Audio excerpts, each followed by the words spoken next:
good evening. I'm Marcia Linsky, and welcome to On the Level with Linsky. I am a former magistrate, prosecutor, and currently criminal defense attorney. I am trying to use On the Level with Linsky to introduce new ideas and concepts involving the criminal justice system. I'm hoping to provide information, and hopefully we all learn something along the way. With me tonight is my daughter Elizabeth, as I have decided to celebrate this month's show as a mother-daughter show in honor of Mother's Day, which was earlier this month. Elizabeth did spend a portion of her early career involved in the criminal justice system, and I feel can bring some unique insights about the system. Because of my career, Elizabeth found herself surrounded by strong professional women who were also involved with criminal justice. Being surrounded by people in the criminal justice system, I think she learned more than she realized in her younger years. When she took her first criminal justice class in college, she once remarked to me that she felt like she knew the things that were being taught in class. I had to laugh a little because I realized that she had heard so many of those things as dinner table conversation over the years. Elizabeth, welcome to the show tonight. Thank you. I'm curious. What do you recall as your first memory of my work? One of the first memories that comes to mind is every once in a while I would have the unique opportunity to come into court and sit while you were on the bench. The courtroom was in session and I got to sit next to the bailiff. Which allowed me to kind of view what you were doing, but also view and see what was happening from within the audience. I also got to interact with some of the local attorneys. So it was a really unique opportunity for me to see what you did, but also interact with some others within the criminal justice system. There was one particular attorney that always tried to get me in trouble by trying to make me laugh while you were on the bench, and it was a serious moment. But it really changed my perspective. It showed me how difficult at times your job was. I really didn't understand it until I got to sit in the courtroom and see what happened. So it was a funny moment, but it also was a really good opportunity to see what you did. I think is it fair to say, because I can recall often having some difficulty in trying to convey to you what I did as an attorney or as a magistrate. Do you remember that? Yeah, yes, I do. I do remember you trying to explain what you did, but being able to sit there and actually witness cases being called, people being moved from the box to go back into custody, people come out from custody, and just some of those potentially tenser moments at times. I would sit in trial, like at the end of a trial every once in a while, I would sit in it. But yeah, it definitely changed my perspective on what happened within the courtroom. It's not quite what you see on TV. Correct. Yeah, little, not quite as exciting. No. What was your first job then in the criminal justice system? So kind of just to backtrack a second. So when I was in college, the natural progression seemed to be the criminal justice system. I took classes and felt like, okay, well, my parents are in it. What else am I going to do? I'll probably be in the criminal justice system as well. So I studied and majored in criminal justice, and every summer I had the really unique opportunity to work at Allen County Community Corrections. And every summer I would do a slightly different facet of the job. So the first summer when I came back, I was with intake. So I watched as individuals came on the program and the different requirements and things that had to be done. I got to sit in when they would do the risk assessment testing, review when their families would come in. Because house arrest is not just a one individual. The individuals within the household actually have to agree to all these rules and regulations of the person that's going to be on house arrest. So you would kind of screen the family. I got to experience all of that. My first summer, my second summer, I was a pass tech. That was a very interesting summer. A pass tech is basically, I would, during job search, individuals, part of their requirements of the court, if they didn't have a job, was to try to seek employment. So we would give them travel passes to go to different places to pick up applications or to actually do interviews.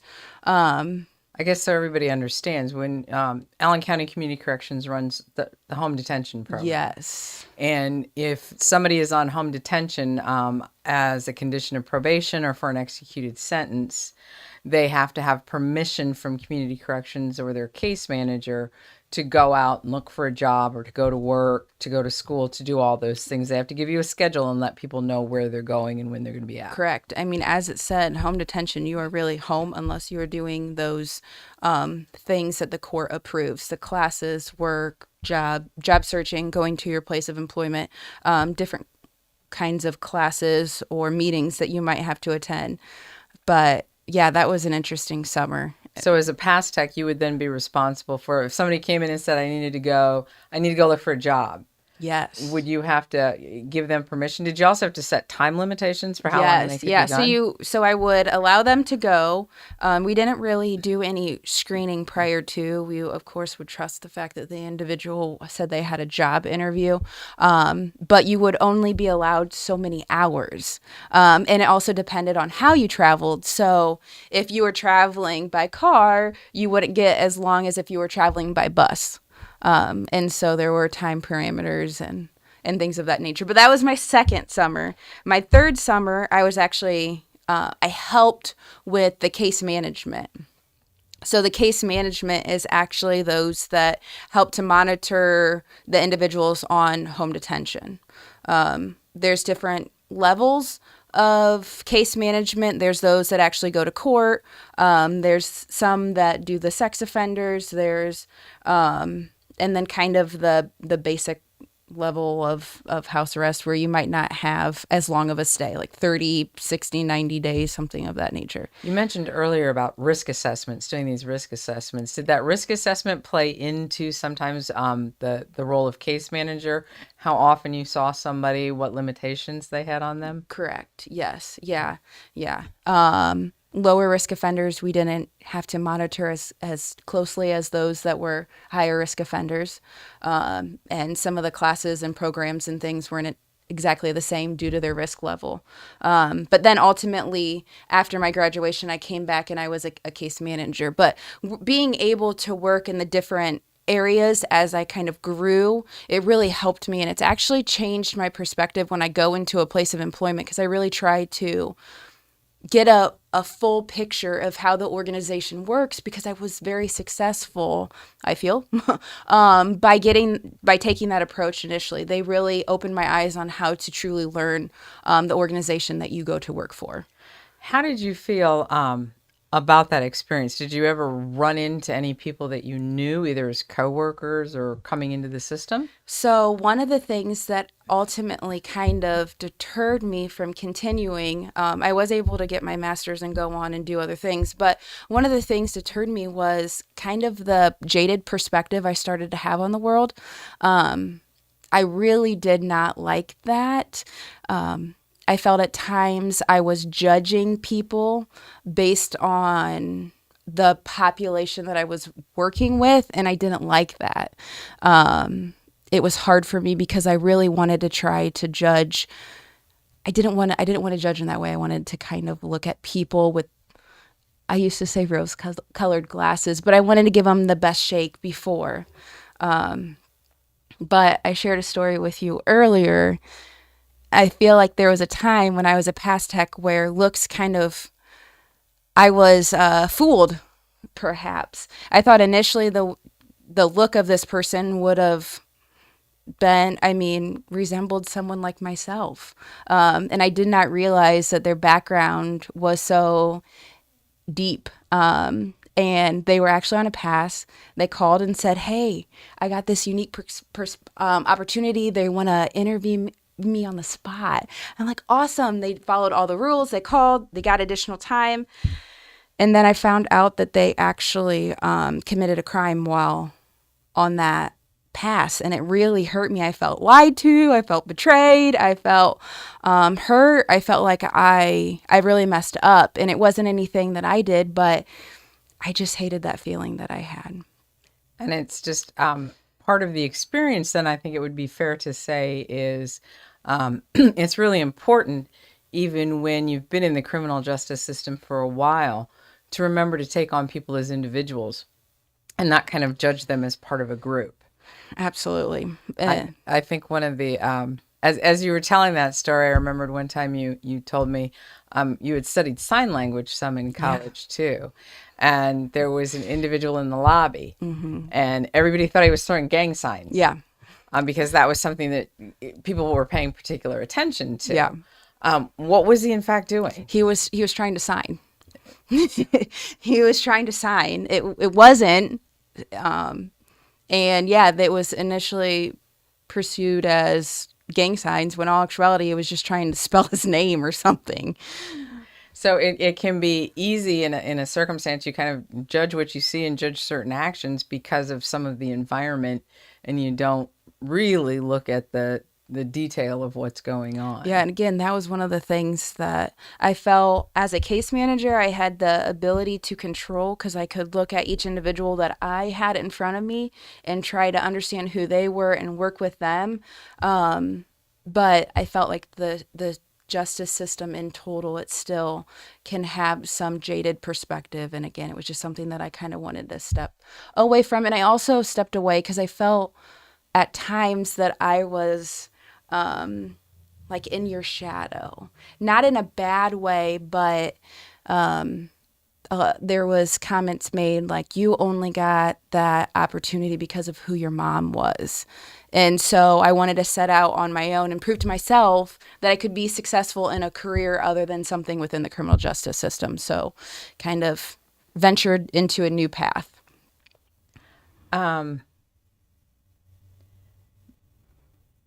I guess we've kind of covered this. Do you think that your experiences in working within the criminal justice system and some of the experiences you had coming to work with me did have an impact on your view of the world? Absolutely. In a positive and a negative. I feel like it opened my eyes to some of the things that happen in the world. But it also, like I said, there were times in which I felt like I was prejudging people and I didn't like it, but it opened my eyes because, like I said, when I had that person in front of me, it gave me the opportunity to learn who they were, their story, what happened, how did they get here, and how can we potentially help change and grow and figure out a course that's going to help you to be successful. So. And in trying to seek a career, I know one of the things that motivated me was wanting to help people. Did you feel like you were able to actually help people? That was one of the things I do. I truly felt like those that were on my caseload, I was able to help, but ultimately you could only help people that truly want the help. And that's regardless of where you are in the criminal justice system outside of. But if you don't want help, it doesn't matter what another person does, you're not going to be able to help them. And that was another hard reality because when you see the potential in the person and you just want so much for them to see it themselves and they don't, it can be very devastating. I'm sure there are probably moments growing up when you saw that I had more potential and you're like, what are you doing? But you feel that way with those on your caseload. You just really want to give them almost sometimes that hope or encouragement that they can do whatever they want to do, hopefully for the positive. And when they do that and flourish, yes, that's the best feeling. Absolutely. Raise those children to go fly on their own, right? Yes. Yeah. And about how long did you actually work at community corrections or work within the criminal justice system? So I started my internships there in the summer of 2007. I graduated college in 10 and then went full time the summer of 2010. And then I left around the fall of 2014. So I was in the criminal justice system for quite a while. Okay. Now, we can People have told us on more than one occasion that we tend to look alike. Yes. However, I think it's fair to say that we don't always act 100% alike. I know I've shared with you one of the things I had to deal with in my own head, having a child that I knew looked like me. I kind of anticipated that she would act like me. And then when you started not doing that, What's wrong with her? what's wrong with her? I had to face she's going to be her own person. Yeah. And so I had to let that be. But I think as we have both grown in life, we also have some very similar ideas and desires, and we have both tried to go into careers where we have an ability to help people. Do you ever wonder if you would have made some different career choices if I had perhaps started in the defense side of things sooner than what I did? You know, it's interesting. And I feel like once you started doing more of the defense work, because as you mentioned, your initial goal, why you wanted to be attorney was to help. Point blank, period. You wanted to help people. And that's what I wanted out of life too. And I didn't know how I was going to help once I got out of, really starting in the criminal justice field, because I wasn't sure that was it. But I do wonder if you would have been on the defense, helping people, seeing the different side of you. I feel like it's stressful, but I feel like it's a stress that you like, because at the end of the day, you're fulfilling that mission that you set out for yourself to help others. I wonder if I would have gone to law school. Could there have been like Linsky law office or something? I don't know, but there's times in my life where I wonder, could I have done it myself? Could I have done, you're extremely smart. How we study, the things we do in that concept, we're different, but yeah, could I have done it? I don't know. I sometimes wonder. Yes, you could have. Yeah. Well, thank you. Do you have any questions for me? In all fairness, I think you should have an opportunity to interview me as well. Yes. So, you've always told me that you knew from a very early age that you knew you were going to be a lawyer. Can you tell me about some of those early memories and how you chose law of all things that you knew you wanted to do? Actually, my father, and I can't tell you, to this day, I can't tell you exactly why or how this came about, but I grew up in northeastern Ohio, about outside of Akron, Ohio. My father had a day off work, decided to take me into the courthouse and show me around the courthouse. And we actually had the opportunity to go in and sit in the gallery and watch some of the court proceedings. And there was a proceeding that we were watching in particular where a gentleman was trying to explain to the judge, I believe it was about fines and costs. He hadn't done something that the judge wanted him to do. And he didn't have an advocate with him. It was just him. And I really felt like the judge wasn't hearing him, wasn't listening to him, wasn't giving him an opportunity. And I felt like maybe that was because he didn't have a strong enough voice, and having an advocate, having a stronger voice may have helped him accomplish his goal.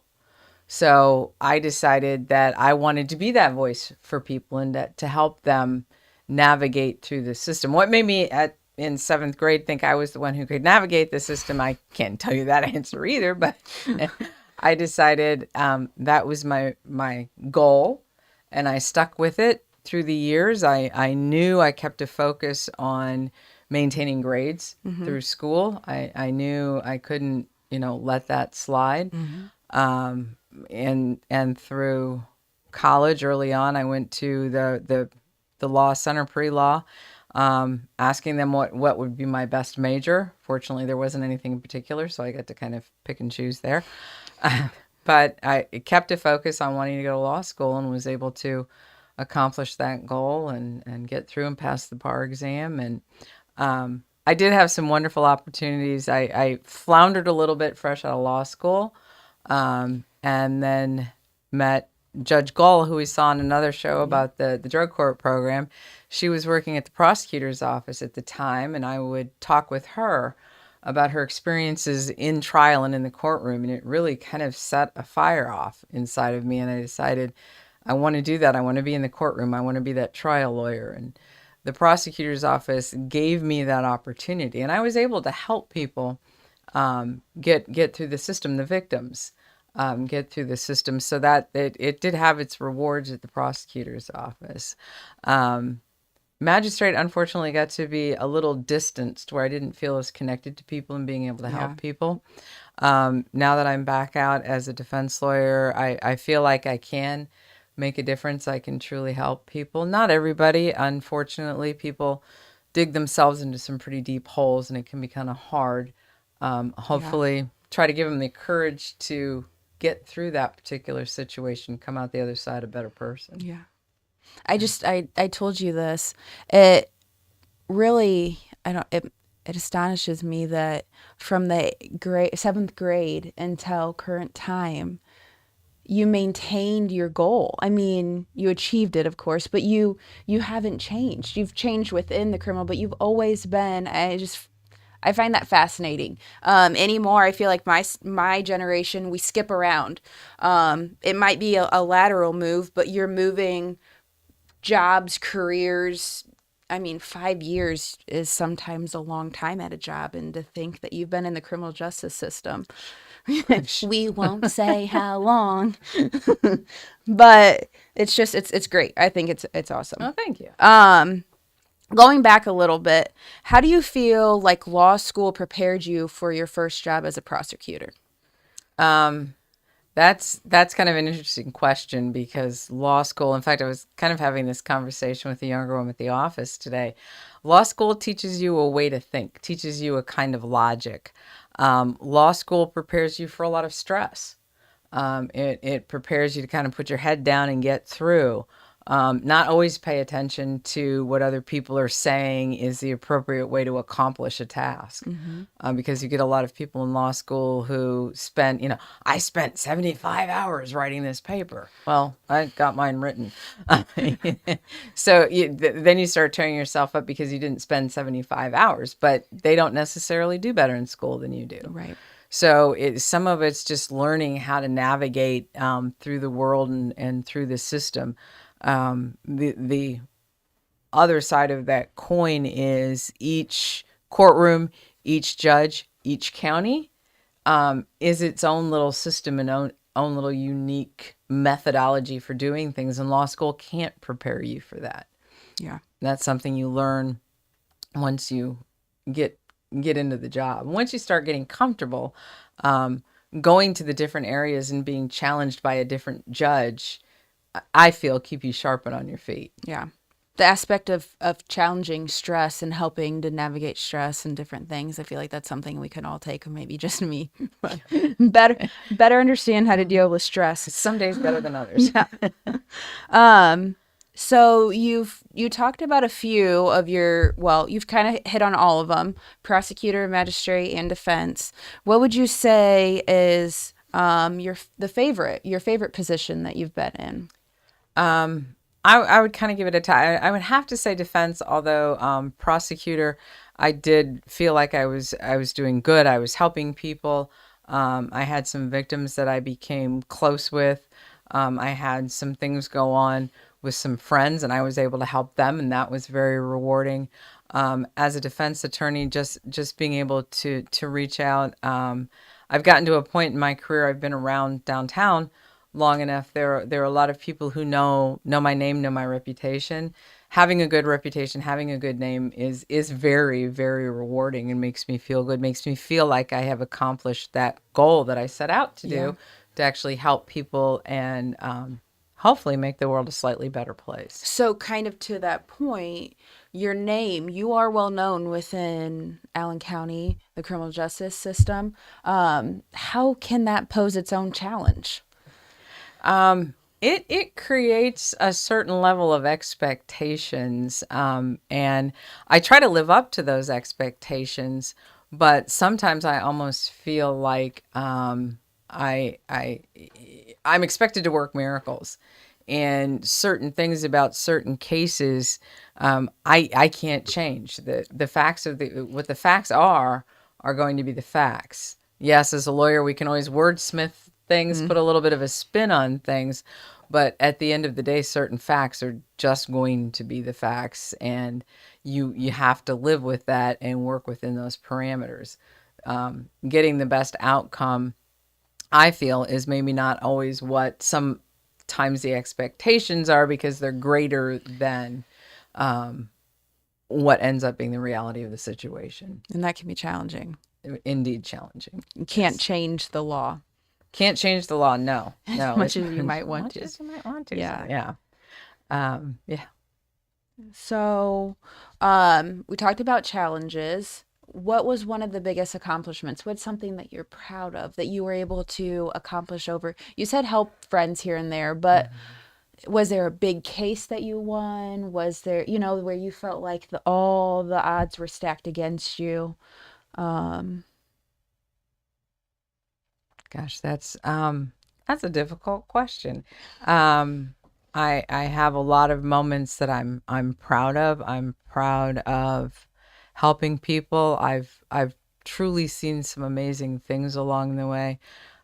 There was a case that I second shared when I was in the prosecutor's office. A woman had been a victim of a pretty horrific crime. She had been beaten pretty severely, left with pretty substantial long range injuries.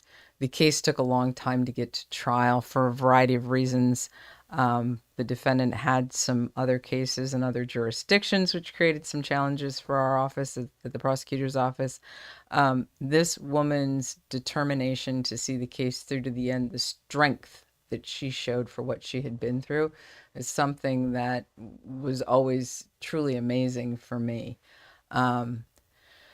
Being a woman who came into the criminal justice system in the era that I did. I was going to say, let's talk about that. I mean, you came in when there was mostly men. And the one thing I remember is growing up, one thing you shared was you wore heels to be taller. So that I could, yeah. I didn't want the guys just towering over me, Yeah. so I would wear heels Yeah. to maintain a bit of a height advantage. And you just didn't back down from things, and you had to. I guess we said one of the things you're proudest of. Somebody one time in passing said something to me about being part of the old boys club, and I thought, okay, I've made it. Yeah. Yeah. Because as a woman, you're just not part of that old boys club.